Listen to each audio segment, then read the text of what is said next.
さあ始まりました。ボクシングのボクシングによるボクシングのためのボクシング。私 DJ ボクシング&ボクシングでございます。やばいですよ。もうこれはやばいです。だらだら前置きが長くなってもしょうがないんで、早速本題に移りたいと思います。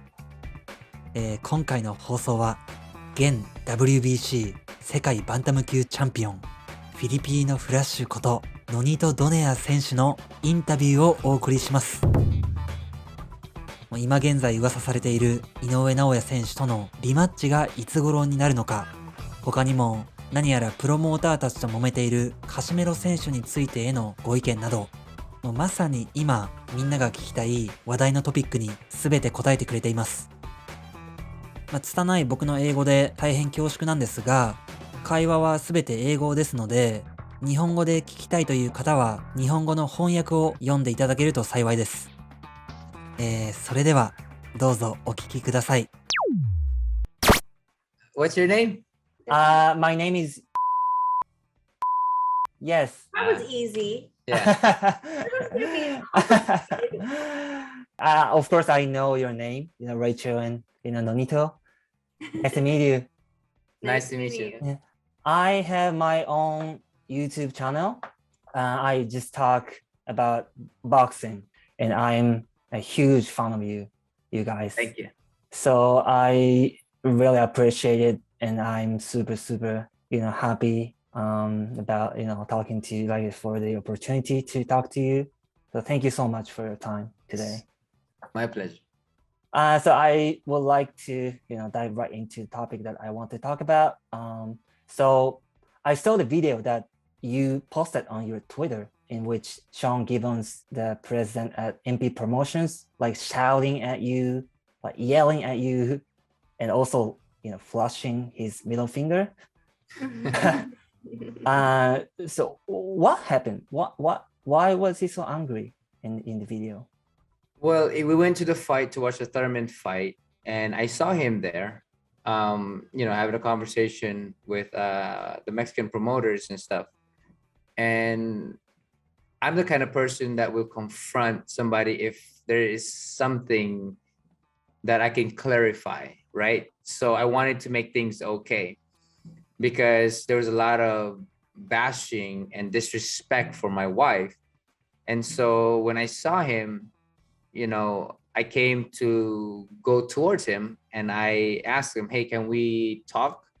And I don't know what happened. I wasn't disrespectful, but he just blew up. He started yelling, no, I don't have time for this. And I was all of a sudden, that's why we didn't have any cameras ready, because we weren't ready for that. I came in nicely, politely. I'm like, hey, I just want to talk to you because there's been a lot of stuff going on online, and I think we should clarify. And then he just came at it and started yelling. And I didn't know what to say, so I was just like, I just want to talk to you. I'm not trying to do any other way. And then he walked away. He started yelling, and I said, hey, I just want to clarify, because what you've been saying is very disrespectful. And then he's like, you're the one that's disrespectful. She's been disrespectful. And started yelling. And then I came towards him, and he was walking back. And that's when you saw what happened when she had the camera out. And that's when he saw her and yelled at her, and because that was and made the middle finger, because he knew she started recording right there. Oh, but it all started because Cosmero had some issues. After the Ring and Now fight, we tried to talk to Cosmero as to why he wasn't signing the contract between him and Nonito. And Cosmero said, Sean never gave me a contract. I don't see my contracts. Oh, he didn't see the contract that you sent him? That the promoter sent him. So the promoter sent it to Sean. Sean didn't send it to Cosmero. So there was a hold up and a disconnect because they were arguing. So Sean didn't give him allegedly the contract. So Cosmero, after talking to him, we said, you need to talk to Sean and get the contract from him, because we don't have your contract. And he said, but I never signed my contracts. No one gives me my contracts. And we kept pressing that. But during this time, Casimiro ended up in the purse bid with Paul Butler. Mm-hmm. And MP Promotions did not bid. Probellum won the bid. Yes. And it was like Sean was deflecting his anger onto me that Probellum won the bid. And instead of taking ownership that MP Promotions did not bid at all. Oh, no, Richard Schaefer, but you. Yes, Richard Schaefer bid, not me. Right? But it was like he was deflecting the anger on me because we're under Probellum. But why didn't MP Promotions bid for the fight? So from what we understand, I had clarified it with certain states in the United States that MP Promotions, Sean Gibbons, Knucklehead Boxing, Viva Promotions does not have a managerial, promotional, or matchmaker license. Oh, in the United States. In certain states. In certain states. Yes. Oh. I didn't go through all 50 of them, but the big key states. The big, yeah, like Nevada or Las Vegas, right? California. And then California. Yeah, those are the big states that we know he's been in. And with the WBO, to be able to bid, you have to be a licensed promoter. So I'm just assuming that's why they couldn't bid. Okay. But no one else bid except Probellum. So Paul Brother is Probellum's fighter, right? Yes. Okay. Okay. So MP Promotions has never like organized any like boxing events in like California or Nevada or New York? No, they did a long time ago. Yes. They never renewed their license. Oh, their license was expired. Mm-hmm. Okay, I see. That's why For they the last 2 years that they've been operating, they don't have it. So that's why there's never a co-promote right now. But I what I understand is before they did have a license. At this current time, they do not. And in 2021, they did not as well. So that's why they were not able to bid for Cosmero and Paul Brother fight. Okay, I understand. Okay, so you and Cosmero were originally supposed to fight the fight was set in last August, right? Mhm. As far as I remember. Yes. And the fight was canceled like in August or September, right? Yes. So after that, did you And send again, the new contract again new contract. Yes. to Cosmero's manager? I mean, Sean The Gibbons. promoter sent it to TGB. them. TGB did. TGB, yeah, send it to them. Mhm. But they never sent it to Cosmero. Yeah. So Cosmero What never. Casemiro has said in some of the videos, he never received the contract. So he said he didn't know there was a contract that was sent. Oh, I see. What is your assumption that the reason why they didn't send contract to Cosmero?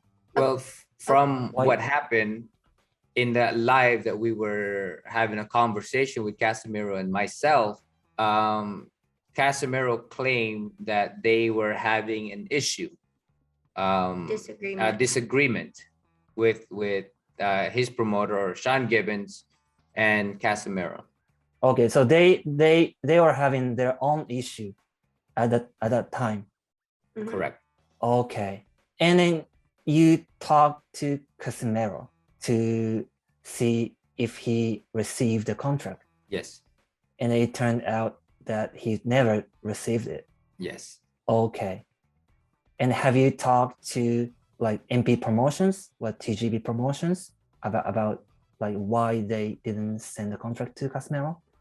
TGB Promotions had confirmed with us that they had sent it to Sean Gibbons. Mhm. Sean Gibbons, to this day, does not answer any of our phone calls or text messages. Oh, So we couldn't ask why he wasn't sending it to Casimiro, but apparently they were fighting and Sean was just holding the contract instead of giving it to Casimero because they were fighting. So I don't know. Okay. And now Cosmero left the MP Promotions, right? He changed his promoter, right? So this is very complicated because SGG, which is Sam Geluani Promotions In the Philippines, has had a contract with John Riel Casimero promotionally since, I don't know since, but until February of this year. Okay. Even TGB acknowledged that. His managerial was Morris East until February of this year. So we're not really sure what role MP Promotions and Sean Gibbons even plays. Oh, okay. Because there's no, if the promotional and the managerial already is contracts already held, I don't know what he's contracted as. Huh. And then they're still fighting, right? And then something happened in Philippines, right? About like Cosmero, like 70-year-old girl sued Cosmero. So And then Cosmero people said this is just fabricated by Sean Gibbons. I find it very interesting timing that a 17-year-old, a quote unquote allegedly 17-year-old girl had come forward just after Aegis Klimas had signed a new managerial contract with John Riel. Now, unfortunately, or fortunately for Casimero, Sean Gibbons' people, specifically Mark Yao and David Lontayao in the Philippines, who works for Sean and is paid by Sean, had stated in their live vlogs a whole departure. What that means is they want Casimero to stay in the Philippines. Now, that wouldn't make a difference if the WBO did not issue if you don't show up to the next fight for whatever cause, you will be stripped. So meaning that if he doesn't show up for the next fight, they will take his belt. And from what has transpired, in my opinion, they were trying to hold Casimero so that he doesn't show up for the next fight, and also to kind of put the piece together with John. Oh, the mandatory replacement for Casimero just so happens to be Sean's other fighter, Jonah Sultan. So if we put it together, the people that works for Sean was trying to hold Casimero in the Philippines so that he through the alleged 17-year-old. The alleged 17-year-old issue to make him stay in the Philippines. Therefore, he won't show up for the fight, so the mandatory that Sean Gibbons plays for the WBO fight would be his fighter. The other fighter. So if this is just, of course, my opinion and calculation based on what they've said on their live and based on their videos, that I conclude in my own, I guess, in her own research and opinion, that it was set up. Okay. Because this community already said that Sean Gibbons is funding the case of this alleged 17-year-old. And again, that's coming from their videos. Yeah, according to their own mouth. So I'm not making that up. Okay, I understand. Huh. Very messy. Yeah. and let me just clarify this. Casimero had left to the U.S. because Aegis Klimas, his new manager, and Jose De La Cruz asked him to come to the U.S. So they can meet about their future together. Yes, and also they believe that training in the U.S. is more better. productive and better than in the Philippines, and that's why they wanted him to be prepared and get ready in the United States. But this story had been so twisted that instead of a report, because it was just reported, it's called a blotter, I guess, an incident report. There's no open investigation yet, and there's no charges filed. But everyone believes there's charges now. He's never going to be able to go back to the Philippines. Like, it had gone into this crazy world of fabrication and twisting that it's kind of unfortunate that he has to go through this. It kind of reminds me of the Rolly Rolando case. If you remember that one, got pulled out of the Tank Davis fight because someone had accused him. And when the investigation was closed and he was cleared, he already lost his money on the purse that the fight that he got pulled from. Yeah. Okay. I love like, wow, this crazy things. Yeah. Behind the scene. But some fans, some people just believe, what is on media, what on the articles. But there's something beyond what we see. So yeah, I feel really sorry for Cosmero and some fighters that have some issues with their promoters, because the promoters have power, right? Yes. Like a kind of too much power in boxing. And also Terence Crawford sued Bob Arum, and some fighters sued their promoters, and fans just feel sad about it. Yeah. And sometimes fans, the only thing they see is what's been written online, because some people write without factual information, and again, it ruins the fighters or the person's reputation, without facts. Exactly. Yeah. So now I feel bad for also like Russian fighters, because of the problem between Russia and Ukraine. It also feels really, really, bad for Ukraine fighters too, of course. Yeah.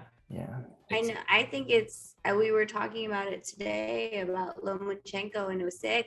And of course, the Klitschko's, they're not active right now, but the two fighters that are, Lomachenko and Usyk, and they went there and they picked up their guns and they're defending. And just to think about how scary that is, the decision they had to make, they're both at the top of their careers and they're willing to lay down their line for their country. That's honorable, and it's scary what could happen to them.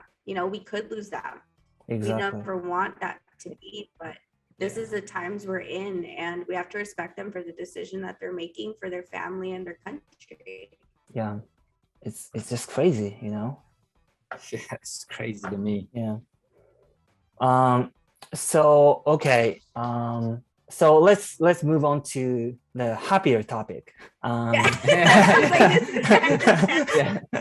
So I like I said, I want to talk about the rematch between you and Innowa. And my audience, like 95% of my audience are Japanese, because I speak in Japanese on my YouTube. So I want to let them know about the rematch between you and Innowa, because there are a lot of your fans in Japan too. You are super big in Japan, and of course Innowa is superstar in Japan. Yes. And your first fight was selected as the fight of the year 2019, and everyone, including me of course, has been like anticipating for the fight, the rematch. So like you said, you are now in the negotiations with Innowa's team, right? Yes, very correct.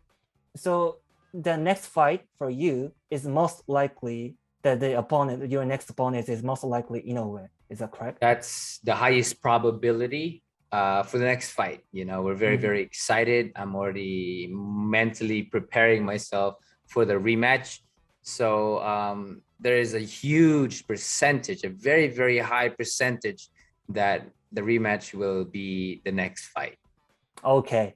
And of course, depends on the, Japanese government. I mean, the COVID restrictions. Yes. But fight will probably take place in May, like late Right. May. That's what we or that's what was spoken to me, that late May or early June is what they're looking at. But I'm just excited for this opportunity again, and to showcase the best of me. I've been really excited for it. Okay. Wow.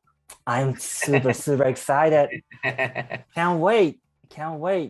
So the first fight took place in Japan. And as I said, it was selected as the fight of the year. So I think even, people in the United States, will be interested in the rematch. Yes, right? A lot of people are very, very excited about it. Right? I've seen a lot of American fans that talk about, the fight, the rematch. So yes. Don't you want to have the rematch in the United States instead of Japan? I mean, he gets to choose. He has the privilege to choose. To me, I'm just here to fight. I love Japan and like to fight in Japan because I love it there. I love the fans. I love the food. I love Ramen. everything about it. Manga, anime too, right? Dragon Ball Z. Yes, anime. There's just a lot of things I love about it, and I truly, truly enjoy the fights there. But when it comes down to it, everybody wants to be in a neutral place to fight. But when it really comes down to it, man, I actually love to be there because I mean it's Japan, man. I love being there. All the experiences that I have there has been amazing. I've had so many friends. And I look forward to the food. I look forward to street ramen. So I love it. So I don't mind fighting in Japan, but in all aspect of it, I mean, if it could be in a neutral place, that would be the best. But if not, I still enjoy Japan regardless of where it is. I mean, the main point for me is to fight in Japan. Okay. 私は侍です。Yes. That's great. So when you fought Innowa in 2019, was it difficult to prepare? I mean, train in Japan? I trained mostly in the States, and then 3 weeks before I went to the Philippines for 2 weeks and then went to Japan. I think I'm gonna go on a different approach this time, and go to Japan 3 weeks before and just stay there. And I mean, I've had a lot of friends there. A lot of gym has opened their doors for me. I've trained in Japan for 2 months before. I think it was at Hikari Gym. Ryo Akaho, right? Yeah, with Akaho. Yeah, it's my friend. So we could probably go there as well, or some other places. I mean, Teken's always been the best host that I've been. Japan, and Mr. Honda is just the best. The nicest guy, the best promoter. I mean, just amazing. So I'm very, very grateful for them, and just the guys like Sendai and everybody else. They're friends. So that's probably my game plan, is to go to Japan 3 weeks before the fight. When everything is set, and train there for the final 2-3 weeks. Okay, so the 3 weeks was enough for you to adjust the time differences and kind of stuff? That would be more than enough for me. Yeah, okay. That would be more than enough for me. And if I can set up a better sparring there, then yeah, we would love to go there earlier, maybe a month if that. But again, it's we got kids, so we kind of have to plan around that. So maybe 3 weeks is what I plan for it. Okay. And I think you've never had a rematch with someone you previously lost to, right? Yeah, I don't think I've had any rematch with anyone that I've fought before. Oh, really? Yeah. How about Vic Darchanian? Oh, wait, that's right. That's right? one. Good job. Good job. You're the man. You know me more than me.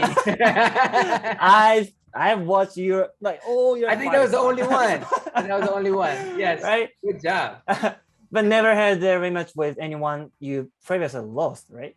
Yeah, I Is it didn't. for- I didn't have any rematch with Rigondeaux. I didn't get rematch with Magdaleno or anybody else. I think the only Right. person was Darchinyan. So in terms of like mentally, is there any like advantages or disadvantages to like prepare for that type of fight?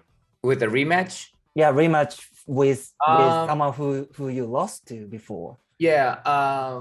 With Inoue, I learned a lot from the first fight, you know, and the mental game and my mindset is so much different than when I fought him. You know, the person that's fighting him now is very motivated and very inspired. And as you can see in my last two fights, I've been very smart, very strong, very fast, and I'm just ready. So I'm very, very excited. And I know that Inoue is very hungry because he wants to prove that he is dominating. And in order to do that, he has to dominate the fight, you know, and that way there is no question about what happened the last fight. Granted that he won the last fight, but it was a close fight. I would not even speak that it was my fight, but I could only say that I gave him a hell of a fight. And that's something that he has to, I guess, in his mind, I guess it's my opinion, that maybe he wants to prove it that, you know, he'll be so much ready and he's going to dominate.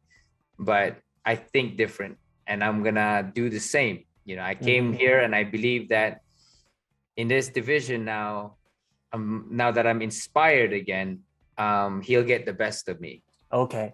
As you said, like you're a different fighter right now, like before the first fight with Inoue and now, what is the biggest difference? I mean, did you change like your like team members or your trainer or your like, how you train or how you prepare the fight?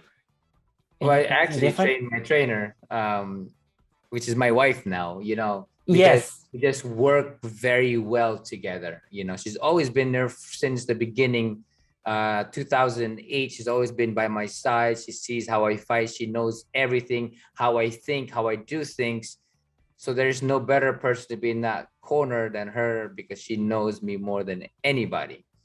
But the difference is my mindset. I think that's the biggest thing for me is when I came to fight Inoue the first time, I came in for a war. I came in for a brawl. The person who's gonna fight now is someone who's, I guess, studied a strategic game, but who's also willing for a war, you know. So I am very, very excited. Okay. Wow. Can't wait. I think you used to train with like legendary trainers like Robert Garcia, Yes. or Ismael Salas too, right? Yes, and Kenny Adams was the last one before my wife. Kenny Adams, you know, he has 29 world champions, so he's been in the game for a very long time. But now you feel the best trainer for you is your wife. Yes, because I can hear her. So when we set up a game plan, I was able to execute it in the last two fights because I hear her. No matter how good the trainer can be in the corner, if you can't hear them, their words are useless. Their strategic is useless, and their skills is useless. But if you can hear it and you have a great game plan, then you'll become a better fighter. That's amazing. This is like the best couple in boxing industry. So and also the first Innova's fight is only fight you've lost in 118 division in your whole career, right? Yes. So what makes him different from other fighters you've ever fought? He's similar to me.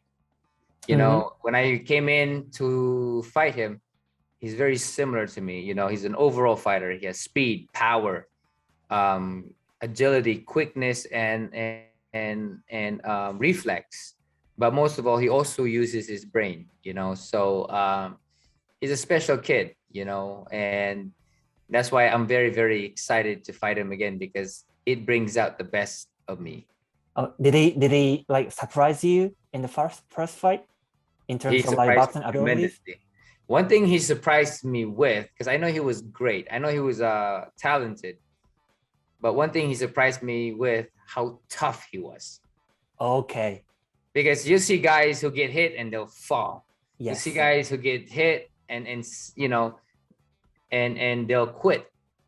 You know, but for him, he stood still. He took the punches. So I'm excited. Yeah. I'm very, very excited. Yeah. Because you are the first fighter that tested him if he has the, you know, punch, like if he can take the punch, you know, because he was just dominating like before your fight. So he had like never like taken any like dangerous punches before, you know, your first fight. So you tested him and he has strong chin, right? He's a very strong and tough guy, you know. Okay. He's very strong chin. So is he the like strongest opponent you've ever faced, or in the division? Yes. You know, when it comes down to it, overall I think he is the best opponent I've faced. Okay. So is there anyone who you can think of can like beat Innowa right now in 118 division? Me. Only you. Only you. Okay. That's my faith in myself, of how I'm training, how I am creating myself, you know, in my mind, you know, and that's what I feel. I feel that I am so much better, and I have the capabilities of giving him a 1. Yeah. Taking a 0. Wow, that's what I wanted to hear. Wow. Yeah, there's been many like great Japanese fighters in like 118 or like 122 division in history, Japanese boxing history, like Nishioka, who you actually fought with. Yes. Or Hasegawa. Hasegawa, yes. Yeah, who you were almost going to fight if he, you know, had beaten Fernando Montiel. Yes. Right. So like comparing to those fighters, do you think Innowa is the best Japanese fighter ever? Oh, I haven't seen the best of Japanese fighters throughout the history of Japan, but from what I've seen in Japan, Japan that I've seen, Japanese fighters I've seen, I think Inoue is the more skillful and very powerful puncher. I can't give him the credit yet because I haven't seen all the Japanese fighters or all the Japanese champion, but from what I've seen so far, he is one, if not the best fighter of Japan now, and maybe in the history as well. The Ring magazine pound for pound list, now he's ranked number 4th, and you know, number 1 is Canelo, of course, and number 2 is Usyk, and then number 3 is Crawford, and number 4 is Inoue. Like, do you think is Inoue as good as like Terence Crawford or Canelo? I mean, they all have their ways of fighting. Canelo has proven he's beaten everybody in many divisions, you know, and then Crawford has shown that he is very skillful and defeated a lot of the guys in his weight class. It became undisputed as well. And then, of course, Inoue has done the same, you know, beating everybody in the division. He stepped up and became number 1 in all the divisions. So you have to give him that credit that he does belong in that ranking. So you think he deserves it? I think he deserves it. I mean, he's defeated everybody, you know, aside from myself. He has destroyed everybody. Exactly. You know, I mean, he has a tough fight fighting me, But before and anybody else, he just really was very dominating, and so you can really give him that credit. Okay. So in your last two fights, you beat Nordin Ubali and also Raymond Gaballo, who are younger than you. Now you're 39, I believe, right? Yes. And also they were undefeated before the fight. So how, of course, I know that age is just a number, but how do you feel when you compare current version of yourself with a younger version of yourself, like 10 years ago? I'm very strong still. I may not be as fast as I was, but I'm very patient and I'm very experienced. I think that the person that that will be fighting next is so much more better than 10 years ago. I think that what I was 10 years ago was a ball of energy. I was just aggressive. I was just all over the place. I had power, I have all of that stuff. But the person that is now is just a being of understanding. Like I just know, I know myself, I know my capabilities, and I know how to defeat my opponent in situation now, and I'm using my brain and all my experience in this fight now. So I'm again, this is just my personal belief in myself, and I believe that I am so much better.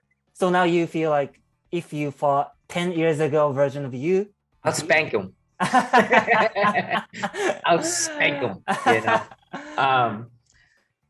I was a tough fighter. I was a very smart fighter, but there was a lot of flaws. Now I'm more of a complete fighter.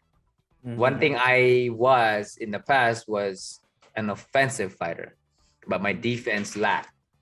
And now I have both defense and offense to play with. Okay. Wow. What maintains you at such high level competition, as a fighter? Did you change how you train from what you used to do like 10 years ago? When I lost to Innowa the first time, the last one, I realized I'm better than this. I'm better than this. I know I can beat him. And that's why I've always looked for the rematch. But what changed is my mindset. What changed is my habit. And what changed is my work ethic. I'm motivated now. I'm inspired. And I will be the undisputed champion of the world. Nonito, the Filipino Flash, Donaire. That's my manifestation. That's my manifestation. That's my vision. And I'm working very hard to acquire that, to visualize that, and to materialize that. And I know you don't want to expose your plans or your strategies for the fight, but can you tell me any little things that's gonna be the key that makes you feel more confident for the fight to get victorious over Inoue? And he goes for Inoue. I took his best shot. He took my best shot. But the difference is I will be wearing my gloves this time. And I think that will be the biggest difference in this fight. So the gloves were different? Yes, I usually wear Everlast Elites on all of my fights. But in that fight, I was winning gloves. I train with winning. I love winning gloves, but not for the fights. What was the reason?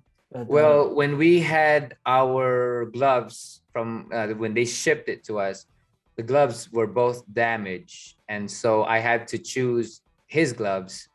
And so I think that will be a big difference this time around as well. Wow. I didn't know that. Okay. Oh, how was the body shot that you took? Oh, it hurts. No.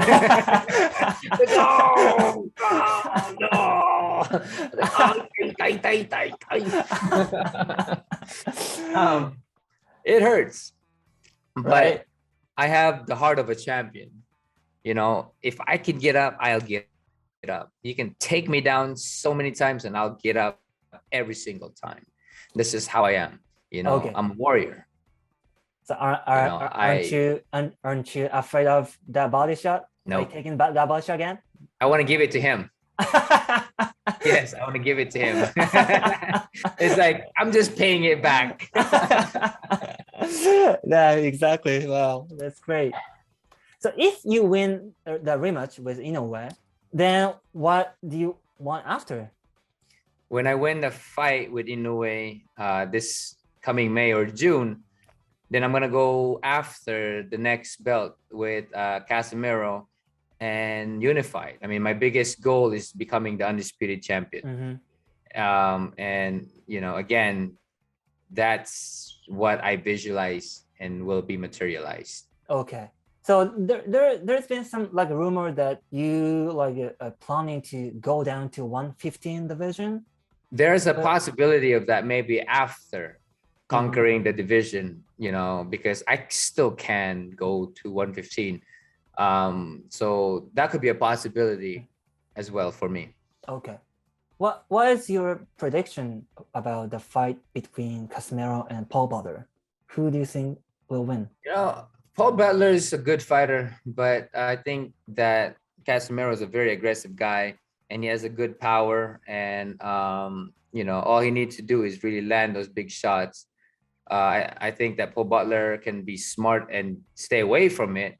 But when it does land, it will be very difficult for him to withstand. And also about Innowa, he has been like saying that like he's moving up to 122 division later this year. So do you think he can succeed at 122 as well? I think so. You know, he's similar to me. I think that he can do it, you know. He just has to believe in himself. Which would you prefer, like going down to 115 or moving up to 122?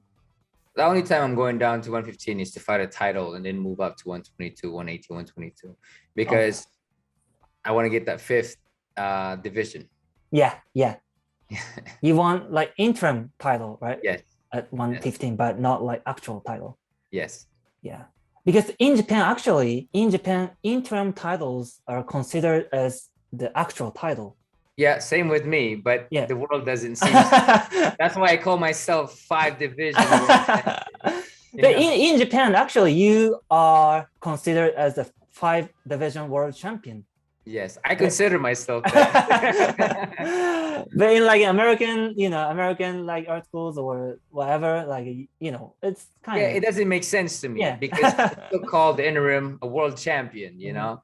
So I don't know. Everybody has their own thing, you know, that they see. Yeah. So if Innowa like moves up to 122 and fight Stephen Fulton or Marjan Akhmadaliev, do you think he can beat them? I think so. I think he has the capability of winning against those guys. You know, again, just depends how his body evolves to the division. What was the most like difficult thing for you about like moving up to like a heavier division? Everybody was bigger than me. You know, I mean, again, I can make the 118, 115, but I was fighting guys at 122, 180, 126 because, you know, I mean, that's what I wanted to do. But I think the most difficult thing was I was smaller than everybody, you know, and I didn't need to cut too much weight, you know. So okay, so the power is the key. Yes. Okay. You know, if you can carry that power in a division, you'll be feared. Okay. So power, do you think like power like more matters than the speed? Both has to matter. Okay. Because the guys are bigger, sometimes they might be tougher and they can take your punches. So, you know, it matters to win any other way. So sometimes you have to change your fighting style, right? If you move up, like Floyd Mayweather, or so a whole like different topics. But are your fans happy about their dad like doing like fighting sport like boxing? Are they happy? They started to see me as a fighter, and they're very supportive. You know, they always wish me to win every time. You know, so they love the fact that I do what I do. You know, and they support me 100%. I mean, they're always cheering for me. So You know, That's they're great. amazing kids. Do they box? No, they train every day, or at least almost every day. They train, they run, you know, sometimes they do boxing or taekwondo. I'm actually trying to put them into jiu-jitsu soon, you know, and I'm probably Okay. gonna go jiu-jitsu as well. So Wow. Are you like planning to become like MMA fighter? I don't know if there's a possibility of that. You know, I just want to learn how to defend myself with ground games. So I'm gonna take jiu-jitsu. You know, me and my wife, we're gonna go to jiu-jitsu class and learn how to defend ourselves in that type of situation. You know, but who knows? Wow. Yeah. If your sons like tell you like they want to box, are you okay with that? I'm okay with that. If they Okay. want to and they desire to do it, then I'm gonna be there 100%. I support in whatever they want to do. If they want to play soccer, if they want to play whatever it is, right?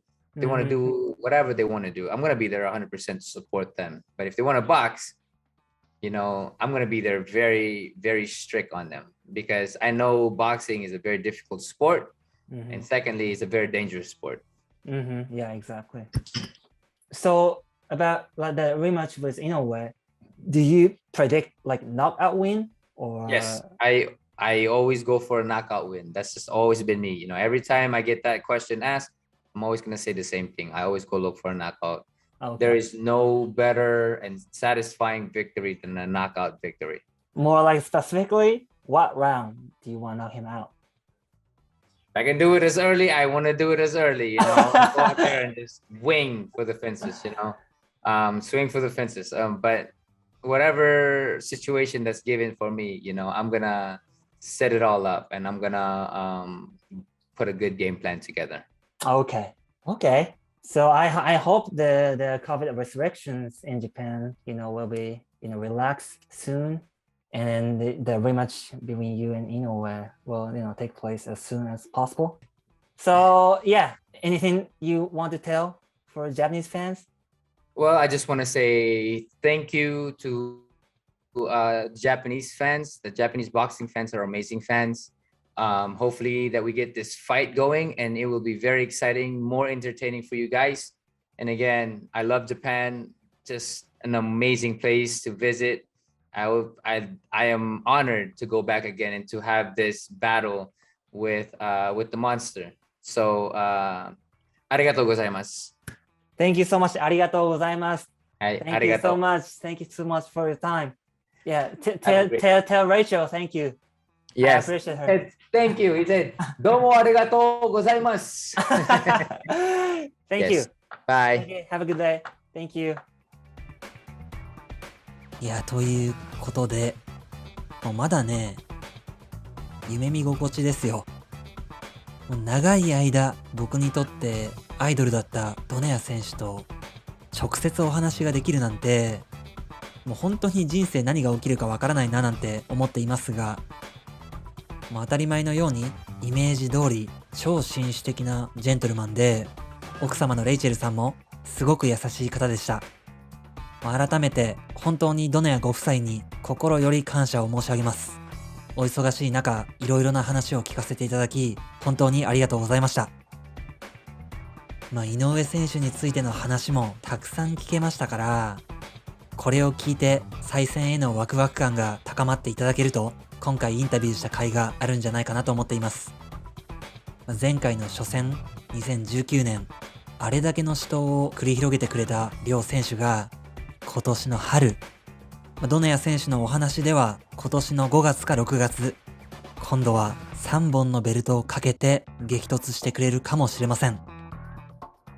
4月はゴロフキン選手と村田選手の試合が噂されていて、他にもこれはボクシングではありませんが、6月は日本キックボクシング界史上最大のファイト、天心選手と武選手も試合をする予定ですし、ほんとこの春は格闘技ファンたちにとってたまらないシーズンになりそうですね。もうなんとかコロナの規制措置が緩和されて、無事にファイターたちが日頃より研磨している技術をファンたちに見せられる舞台が整うことを願っております。それでは今回はインタビュー会ということで少し長くなりましたが、この辺りで終わりにしていければと思います。今回のインタビューに対する皆様のご意見やご感想なども、ぜひこの動画のコメント欄にてお聞かせいただけると幸いです。今回も最後までご視聴いただき本当にありがとうございました。よろしければインスタグラムのフォローもお願いいたします。ではまた次回の放送でお会いしましょう。